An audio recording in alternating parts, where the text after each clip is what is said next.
थोडं आपलं 11वी-12वी झाली तर जाणवायला लागलं की यार पुणे आहे आपलं, आपल्या बापाने वसवले. मे बी तुम्हाला माहित असेल शिवाजी महाराजांनी पुणे वसवलेली सोन्याचं नांगर फिरवलंय. पण इथं आपल्या गावाकडचं पोरगं आलं ना, एवढं असुरक्षित वाटतं, एवढं वाटतं की यार कुठं आलोय आपण, म्हणजे एवढा अनकम्फर्ट फील होतो. आणि मी आता बघतो की बाहेरचे लोक येतात म्हणजे वेगवेगळ्या स्टेटमधले एवढे कम्फर्टेबली पुण्यात राहतात. कशावर, कशाच्या बळावर? कारण त्यांच्याकडे एक स्ट्रॉंग कम्युनिटी आहे. म्हणजे एखाद्या फर्ममध्ये, एखाद्या कंपनीमध्ये जेव्हा आर्टिकलची वॅकन्सी तयार होते तर 4 फोन जवळच्या लोकांना जातात. पण आमच्या इथं एक तर पोरं बिग फोरचं नाव बघितलं की दूरच म्हणतात आपली लायकी नाही, किंवा मोठी कोणती पण फर्म असू द्या आपण तिथून थोडं साईडला येतो. म्हणजे ह्या गोष्टी होतात.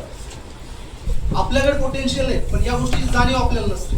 एखादी एक्झाम देतो आपण सीएची, फेल झालं की परत वाटतं यार नाही आपल्यासाठी बनलंच नाही.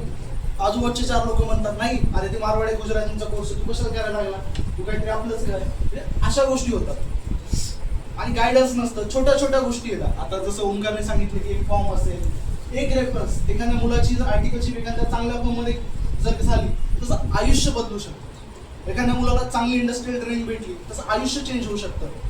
एक्झामच्या अगोदर एका मुलाला डाऊट आहे की माझे 3 पेपर अवघड गेले, 4था देऊ का नको. त्या दिवशी जर त्याला कोणी 2 मिनिटं जर बोललं तर त्याचं आयुष्य चेंज होऊ शकतं. पण लोक नाही आहेत जवळ. कारण आहे आपण जैनी जसं सांगितलं की आहेत सगळे मराठी पण एकत्र नाही. आणि ही एकत्र नसल्यामुळे कसं होतंय, खूप गोष्टी आहेत. मी मुंबईला नॅशनल कॉन्फरन्स अटेंड करायला गेलो होतो. महाराष्ट्राचं आपण म्हणू शकतो की मुकुट आहे मुंबई, जिथून सगळ्या कॅपिटल मुंबई सांभाळते. पण अशा सिटीमध्ये नॅशनल कॉन्फरन्सला आपण जे इतकं अनकम्फर्टेबल वाटत होतं स्वतःला मराठी म्हणून, इतकं वाटत होतं की यार काय म्हणजे आपण खरंच महाराष्ट्रात होती काही कॉन्फरन्स, असा सुद्धा प्रश्न आला. 2-4 लोकांनी प्रेझेंटेशन केलं होतं, म्हणजे जे प्रेझेंट करणारे होते त्यांनी 4-5 स्टेटचे नाव घेतले मोठ्या मोठ्या. आम्हाला अभिमान आहे, आम्ही कोणत्या स्टेटला खाली दाखवत नाही, कोणत्या समाजाला खाली दाखवत नाही. पण महाराष्ट्रात कॉन्फरन्स असून सुद्धा त्यातल्या एकानं सुद्धा महाराष्ट्राबद्दल एक शब्द काढला नाही. कॉन्फरन्समध्ये जवळपास 1000 लोक होते, त्यातल्या एक सुद्धा उभं टाकला नाही. ही गोष्ट जेव्हा अनुभवली तेव्हाच ठरवलं की यार काहीतरी करायचं. आणि जेन्युअनली सांगतोय, मी खूप लहान व्यक्ती आहे, तुम्ही सगळे माझ्यापेक्षा खूप मोठे आहात. आपण जर एकत्र राहिलो तर आपला समाज पुढे जाऊ शकतो. आणि खरंच गरज आहे. आज नाही ना, आणखी 15-20 वर्षांना असं होईल ना, काहीच राहणार नाही आपलं.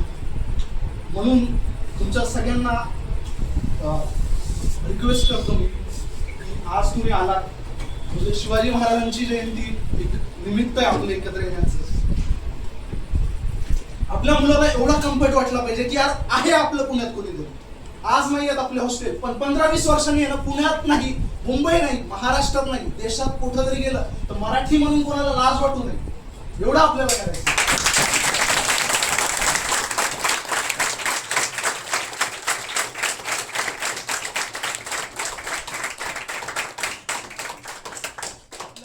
बऱ्यापैकी सीए आलेले आहेत, ते आपल्याला गाईड करतील.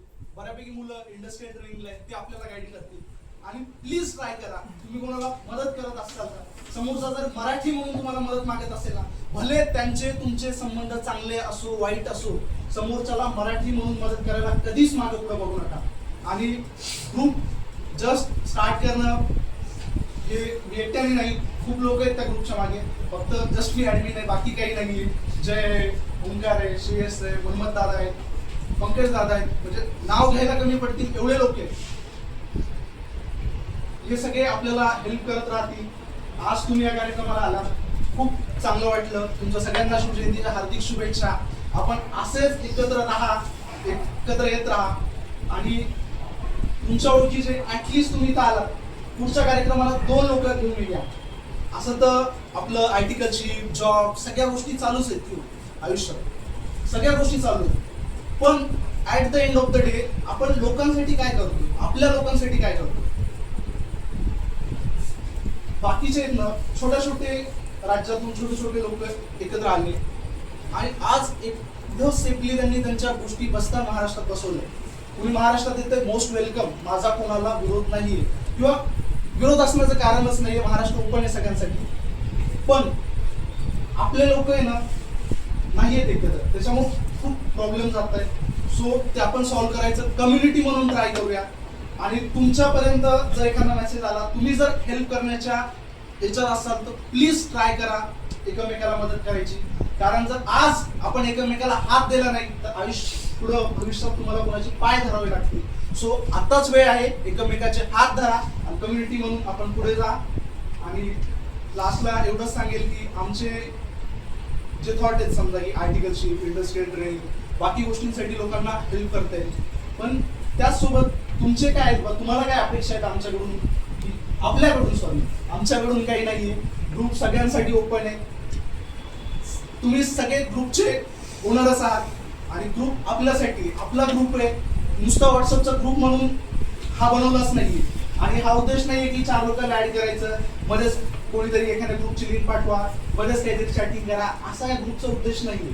ग्रुपचा उद्देश एवढा आहे की यार कुणाला काही हेल्प लागली तर त्यांना हक्कानं म्हणा की यार आपलं कोणीतरी आहे, म्हणून तो त्या ग्रुपवर मेसेज टाकेल आणि तुम्ही ट्राय करा रिस्पॉन्ड करायचं. भले मी कधी काय होतं ठीक आहे आपण पूर्णपणे मदत करू शकत नाही, ऍटलीस्ट जसं सांगितलं 5-10%, 15-20% तुम्ही हेल्प करायचं ट्राय करा. आणि तुमचे काही सजेशन्स असतील प्लीज सगळ्यांसाठी ओपन आहे. काही डाऊट असतील तुम्ही विचारू शकता. आणि ज्यांना गडबड वगैरे आहे म्हणजे ते जाऊ शकतील. फॉर्मली आपला कार्यक्रम संपलेला आहे असं आम्ही जाहीर करतो. आणि तुम्ही आलेला आहात